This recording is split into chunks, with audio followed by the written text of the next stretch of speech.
ನನ್ನ ತಂಗಿಯ ಕುರೂಪತೆಗೆ ಕಾರಣನಾಗಿದ್ದಾನೆ.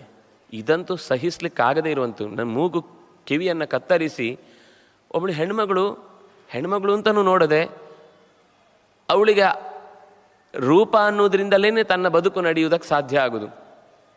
ಅದನ್ನೇ ವಿರೂಪಗೊಳಿಸಿದ್ದಾನೆ. ಎಂಥ ಧರ್ಮಚ್ಯುತ ಅವನು, ಧರ್ಮವನ್ನು ಬಿಟ್ಟು ನಡೀತಾ ಇದ್ದಾನೆ.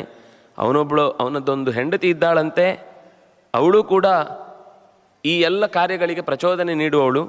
ಆದ್ದರಿಂದಾಗಿ ದೇವತೆಗಳಂತಿರುವ ಅವಳನ್ನು ಅಪಹರಿಸಿಬಿಟ್ರೆ ನನಗೆ ಎರಡು ರೀತಿಯಿಂದ, ಒಂದು ಅವನು ಮಾಡಿದ ಹೆಣ್ಣಿಗೆ ಮಾಡಿದ ಅನ್ಯಾಯಕ್ಕೆ ಅವನ ಹೆಣ್ಣನ್ನೇ ಅಪಹರಿಸಿದರೆ ಸರಿಯಾದ ಶಿಕ್ಷೆ ಆಗುತ್ತೆ.